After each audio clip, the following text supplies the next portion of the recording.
Donc, un petit exercice ici pour réviser un petit peu les éléments qu'on avait vus au niveau de la capsule 16. Donc, on a parlé beaucoup de facteurs pré-charge, retour veineux, débit, volume systolique et tout ça. Maintenant, on va mettre ça en application à 4 situations. Je vais commencer avec A, qui est en fait pas très compliqué. Dans A, c'est plus B puis C, il faut faire attention. Des fois, il y a des petites nuances, puis ça vous mélange. Mais en A, on fait ça simple pour commencer. Au cours d'un exercice, le cœur se contracte plus fort. Donc ça, c'est le mot-clé. Le cœur se contracte plus fort, puis là, on vous demande l'impact sur le volume systolique et le débit cardiaque. Donc, quand on vous parle à l'examen des exercices d'un impact, c'est simple. Des fois, vous cherchez la réponse, mais on veut juste, exemple, l'impact sur un débit cardiaque, vous me dites, bien, le débit cardiaque est stable, il augmente ou il baisse. C'est ça l'impact. Okay? C'est pas plus compliqué que ça. Donc, ici, dans une situation d'exercice, on vous dit que le cœur se contracte plus fort. Et qu'est-ce que ça fait sur le débit cardiaque, sur le volume systolique? Donc, première des choses, il faut se souvenir que le débit cardiaque, c'est égal à la fréquence cardiaque fois le volume systolique. La fréquence cardiaque, c'est le nombre de battements minutes. Le volume systolique, c'est la quantité de sang qui est éjectée des deux ventricules. Maintenant, si le cœur se contracte plus fort, par exemple, ici, j'ai un cœur, les oreilles de ventricules. S'il se contracte plus fort, est-ce que je sors plus de sang ou moins de sang? Donc, en termes de volume systolique, il se contracte plus fort. Évidemment, je vais expulser plus facilement, plus de sang. Donc, ça va augmenter le volume systolique. Et si j'augmente le volume systolique, selon la formule, ça va contribuer à augmenter le débit cardiaque.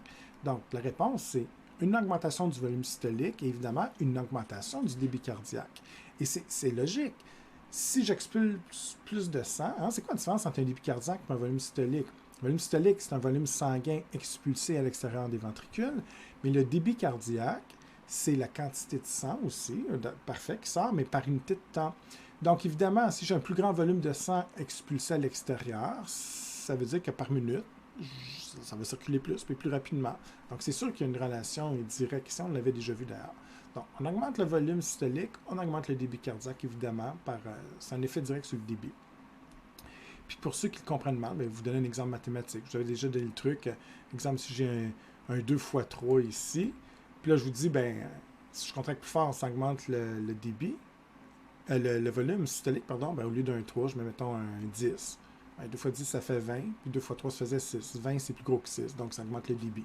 C'est une façon mathématique de le réfléchir, mais quand on comprend bien, ben, c'est relativement simple. C'est simplement plus de sang qui sort, fait qu'un plus grand débit, tout simplement.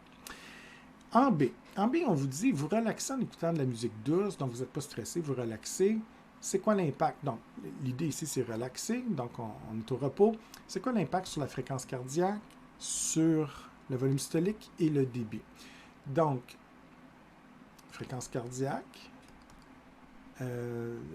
volume systolique et débit. Le mot-clé, vous relaxez. Alors là, je rapporte la même formule toujours. Débit cardiaque, fréquence cardiaque, fois volume systolique.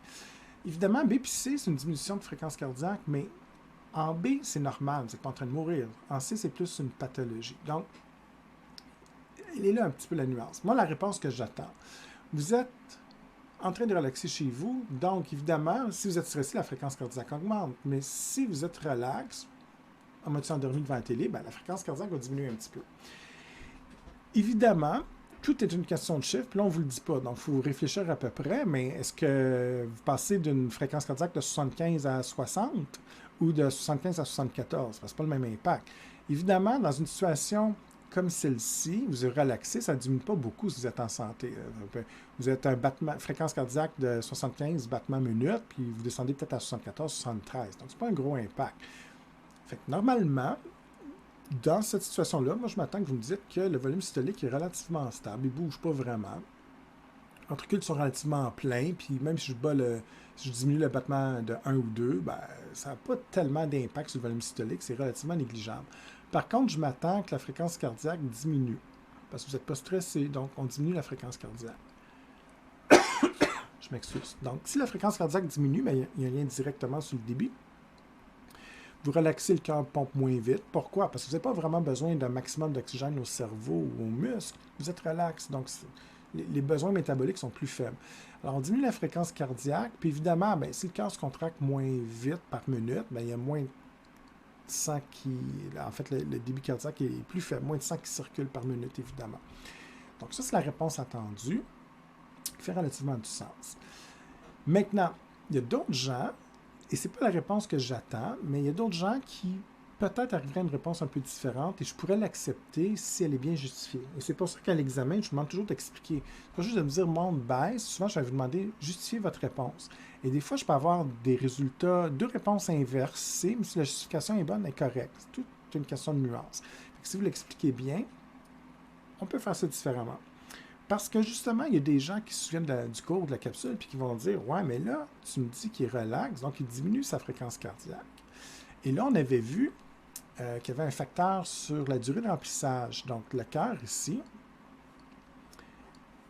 si je lui laisse plus de temps, il va avoir plus de temps de remplir les ventricules. Et c'est particulièrement vrai si la fréquence cardiaque est très, très élevée, puis je commence à la diminuer, bien, si elle est très, très élevée, je n'ai pas le temps de remplir, puis là, je relaxe, bien là, on va les remplir. Donc ça se peut que ça se passe. Mais là, ici, on vous dit quoi? On vous dit, on diminue la fréquence cardiaque. Donc là, il y a des gens qui vont dire, bien, si les battements minutes sont diminués, j'en ai moins, ça laisse plus de temps aux ventricules de se remplir, on augmente la durée de remplissage. Et si on augmente la durée de remplissage, ça va augmenter, il va y avoir plus de sang dans les ventricules, puis là, ça va contribuer à augmenter le volume systolique. Puis là, ça vous mélange, parce que là, j'ai deux signaux contradictoires. Puis là, on vous dit, bien là, si j'augmente le volume systolique, ça va augmenter le débit cardiaque.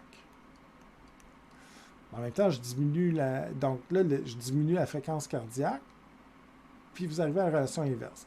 C'est pas complètement faux de me dire ça. OK, on va augmenter le VS, puis si j'augmente le VS, on augmente le débit cardiaque. C'est bien justifié, je pourrais l'accepter, mais il faut réfléchir un petit peu aussi. Parce que là, quand on y pense, vous êtes à moitié endormi. Est-ce que vous attendez que le débit cardiaque va être dans le tapis comme si vous jouez une partie de hockey? Bien sûr que non. Vous êtes endormi. La fréquence diminue, mais le débit va diminuer. Puis quand vous allez reprendre vos activités, on va remonter le débit. Donc, en fait, mathématiquement, quand on applique la logique sans réfléchir, juste une formule mathématique, vous êtes mathématicien dans l'âme, je comprends, vous n'avez pas tort, mais biologiquement, ça ne fait pas de sens. Pour moi, quand je suis en moitié endormi, ça ne fait pas de sens que j'ai le débit cardiaque plus élevé que quand je joue une partie de hockey. Donc, ce n'est pas la relation que je m'attends. Puis ça, je sais que ça va vous insécuriser parce que là, vous vous dites, ouais, mais comment je vais faire pour savoir? Mais c'est là que la grosse logique devient importante et c'est aussi pour ça que parfois j'accepte des réponses un peu différentes de ce qui est logique, réaliste, si elle est logique et bien défendue. D'où l'importance de donner des explications claires quand je vous les demande. Mais en gros, ici, c'est tout le temps une question, pour ceux qui veulent essayer de comprendre pourquoi on n'arrive pas avec la deuxième réponse, normalement. C'est vrai que si je diminue la fréquence cardiaque, ça augmente la durée. Mais elle diminue de combien la fréquence? Si je passe de 75 à 73, la durée de remplissage est négligeable. Et à 75, j'étais déjà à une fréquence normale. Donc, la durée de remplissage est déjà maximum. Fait que si mon maximum, c'est 70 ml, je l'ai déjà. Il est plein, mon ventricule. Je ne peux pas le remplir plus. Et là, je vous dis, vous passez à 73. Ah, je vais augmenter ma durée. Ouais, mais j'étais déjà à 70. Quand même bien que j'attende 3 heures de plus. Je n'en mettrai pas plus que 70 ml. Je suis à mon max. Donc, c'est pour ça qu'il n'y a pas d'impact au volume systolique dans l'exemple où vous écoutez de la musique. Baissez un petit peu, mais vous n'êtes pas dans l'ordre de la pathologie. Donc, il n'y a pas d'effet. L'effet serait beaucoup plus évident si, exemple, vous faites un sport intense et la fréquence augmente à 120. Ça, c'est très élevé. Le cœur bat tellement vite que là, je le remplis juste. En fait, je vais l'effacer pour que ce soit plus clair. Je le remplis juste un petit peu. OK? Parce que là, la fréquence cardiaque est de 120. Là, je n'ai pas le temps de le remplir. Et là, je vous dis, vous diminuez une fréquence cardiaque de 75. Là, la différence est importante et je reviens à une normale. C'était anormalement élevé, pas le temps de remplir, mais là, en diminuant la fréquence cardiaque à 75, là, oui, je vais y remplir. Là, oui, je vais avoir un effet peut-être sur le volume systolique. Mais ce n'est pas le cas ici. Si vous êtes le cas que vous arrivez de l'école puis vous écoutez une émission relax ou vous écoutez de la musique douce, bien, écoutez, ça n'a pas vraiment d'impact, entre guillemets, sur le volume systolique, si on réfléchit bien. Et c'est là qu'il est important, des fois, surtout quand vous allez travailler, de regarder l'historique du patient, puis ses problèmes, puis qu'est-ce qui se passe, puis tout ça. Et là, d'essayer de faire un jugement, finalement, clinique qui fait du sens. Parce que appliquer juste des chiffres pour des chiffres, ce n'est pas nécessairement toujours la bonne affaire. Donc, dans ce cas-ci, vous relaxez, fréquence diminue un petit peu, contribuez à diminuer un petit peu le débit cardiaque, volume systolique, fluctue pas, bouge pas vraiment de façon significative, c'est ce que je m'attendrais. Donc ça, c'est la réponse qui est facile et claire. En C, là, on vous dit que c'est pas très clair, par exemple, comme question, on vous dit que la fréquence cardiaque est anormalement faible. En fait, il faut déduire qu'il est comme malade. Moi, si c'était un examen, je vous parlerais carrément d'une maladie ou d'un problème qu'on vous dit clairement, là, la fréquence est très, très faible, c'est pas normal. Donc là, dans ce cas-ci, ça serait plus clair. Mais disons qu'une pathologie quelconque, et on est anormalement faible, donc au lieu d'être entre 60 et 80, on est peut-être à 45, exemple 50. Donc, dans ce cas-ci, on vous dit qu'est-ce que ça va faire sur le retour veineux, sur la précharge, etc. Donc, évidemment, toujours la même formule, si le débit cardiaque est égal à la fréquence cardiaque fois volume systolique. Donc, dans ce cas-ci, si la fréquence elle est très, très faible puis elle descend de façon très importante, on s'entend que le premier élément, c'est que le débit cardiaque va être faible. Et c'est un peu un cercle vicieux ici, vous allez voir. Parce que si, évidemment, j'ai le débit cardiaque qui diminue à cause de la diminution de la fréquence cardiaque, autrement dit, le cœur, ses contractions, le nombre de battements minute est trop faible, donc, il ne bat pas assez vite. S'il ne bat pas assez vite, moins de débit, à moins de sang qui circule rapidement. Alors, si j'ai moins de sang qui circule par minute parce que le débit est plus faible, qu'est-ce que ça fait sur le retour veineux? Bien, évidemment, le retour veineux, c'est la quantité de sang qui revient au cœur. Donc, ça diminue le retour veineux. Ça, c'est l'autre impact. Si j'ai moins de sang qui rentre au cœur, à votre avis, est-ce que j'en ai plus qui sort ou j'en ai moins qui sort? Bien, si j'ai un plus faible retour, j'ai moins de sang qui revient. Moins de sang qui revient, ça veut dire que j'en ai moins dans les ventricules, donc la précharge est plus faible. Puis si j'en ai moins dans les ventricules, j'en ai moins qui sort, donc ça diminue le volume systolique. Et si je diminue le volume systolique, ça fait quoi? Ça diminue le débit cardiaque. Puis ça, c'est un cercle vicieux extrêmement dangereux, parce que le débit cardiaque, c'est les plus faibles. Ben, il y a encore moins de sang qui circule, donc il y en a encore moins qui revient. Moins qui revient, plus faible précharge. Plus faible précharge, encore moins qui sort, encore moins qui sort, encore moins de débit. Encore moins de débit, encore moins qui revient, puis c'est un cercle vicieux. Donc, le cas C est plus d'ordre pathologique. Puis, de façon très simple, je l'avais dit en capsule, une façon très simple de régler, vous, infirmiers et infirmières, vous allez faire quoi? Bien, vous branchez une solution intraveineuse, un soluté, vous réinjectez du liquide, et si je réinjecte du liquide, ça contribue donc à augmenter le retour veineux. Puis, si vous remontez le retour veineux, bien, le débit augmente et vous cassez la boucle tout simplement. Okay? Donc, ça, c'est l'autre façon de résoudre le problème C. Et en D, on vous dit ici que le patient a un artérome, donc une espèce de plaque graisseuse qui se dépose dans l'aorte, et ça bloque une partie de l'aorte. C'est surtout ça qui est important de comprendre. Donc, ça va faire quoi en termes de post-charge de débit et de pression artérielle? Pression artérielle, il faudra justifier ça. Ici, on n'a pas parlé beaucoup encore. Mais, exemple, si j'ai le cœur ici, puis de côté gauche, j'ai l'aorte qui est là, puis là, j'ai une masse qui bloque ici, donc il y a moins de sang qui va pouvoir circuler dans ce coin-là. Le sang va avoir tendance à s'accumuler ici. Et ça va augmenter la post-charge. Donc, la post-charge ici augmente. Donc, l'impact de la post-charge, c'est qu'elle va être plus élevée. Si la post-charge est plus élevée, est-ce que le débit augmente ou il baisse? Donc, évidemment, c'est une force qui s'oppose au débit. C'est plus difficile pour le ventricule de chasser le sang. Donc, ça va diminuer le débit cardiaque. Et si ça diminue le débit cardiaque, bien, j'ai moins de sang qui circule. Et c'est donc ça qu'il faut comprendre. Maintenant, la pression artérielle, ici, il faut faire très attention. De toute façon, normalement, à l'état actuel de vos connaissances, je n'aurais pas posé cette question-là. On n'a pas étudié encore la pression artérielle. Ça va être un sujet de la prochaine capsule, éventuellement dans la partie sur les vaisseaux sanguins. Donc, pour aujourd'hui, on pourrait l'oublier. Mais en même temps, ça manque de clarification parce que la pression artérielle pourrait être analysée de deux manières à l'état actuel de nos connaissances. On pourrait dire augmente puis baisse, puis les deux seraient importantes, bonnes, parce que si vous considérez la pression artérielle dans l'ensemble du corps, bien, la plupart des gens me diraient, ouais, mais si le débit cardiaque diminue, bien, il y a moins de sang en circulation, puis s'il y a moins de sang en circulation, oui, il y en a moins qui revient, mais en même temps, il y en a moins qui... tu sais, la pression sur la paroi, donc le volume sanguin diminue, ça diminue la pression artérielle dans l'ensemble du réseau.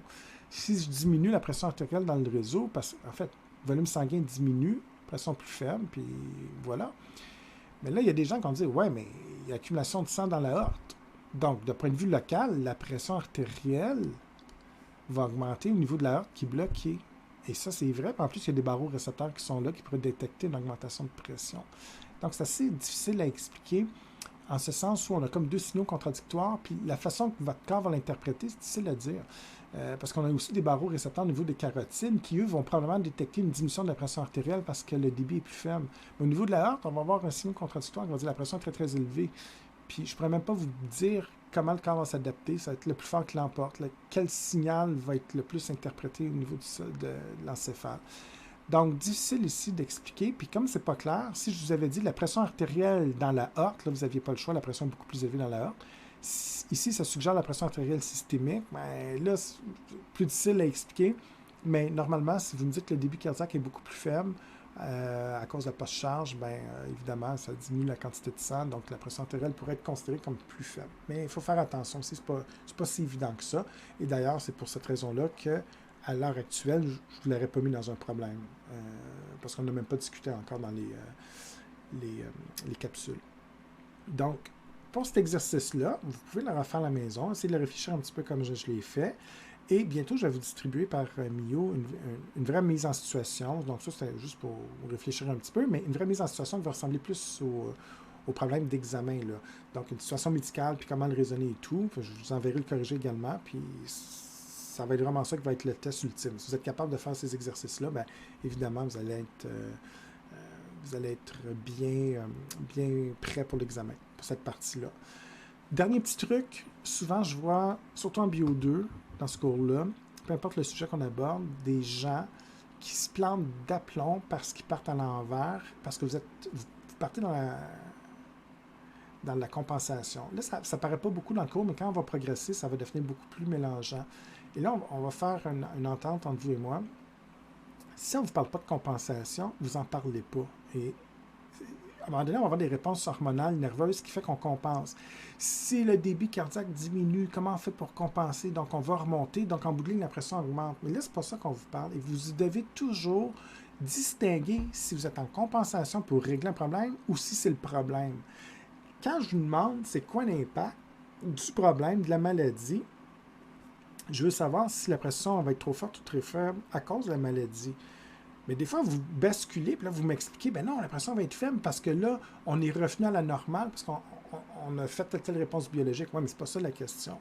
Fait que toujours distinguer ça. Et là, ça s'applique plus ou moins aujourd'hui, mais je vous le dis déjà pour le reste des capsules puis du cours, toujours vous poser cette question-là. C'est quoi le problème, l'impact, et ensuite, comment, d'un point de vue naturel, biologique, on devrait le régler. Puis, dans la vraie vie, si on n'arrive pas à le régler de façon biologique, c'est là que le médecin puis l'infirmier ou l'infirmière va intervenir. Parce que là, ben, de façon biologique, on n'arrive pas à rétablir la situation. Donc ça veut dire qu'exemple, si je vous dis que le débit cardiaque diminue, ben, je m'attends que vous me dites que la pression artérielle diminue, le retour veineux diminue. C'est simple. Puis pour aujourd'hui, c'est simple. Mais quand on va avancer dans les réponses de compensation, là, il y a des gens qui vont me dire « Ah ouais, mais quand le débit cardiaque diminue, ben, au lieu de diminuer le retour veineux, ça va augmenter. Parce que là, on a une réponse hormonale X, telle hormone, tout ça, qui va contribuer à... Ben, ça n'a pas rapport. Moi, je vais toujours être clair dans l'examen. Si je vous demande l'impact d'un débit cardiaque faible, puis cette maladie-là, qu'est-ce que ça fait? Bien, ça baisse la pression artérielle. Ou ça baisse le retour veineux. Maintenant, si je vous demande, pour régler ce problème, quelle réponse est engendrée? Comment on va faire? Quelle boucle? Comment on peut compenser? C'est les termes que j'utilise normalement.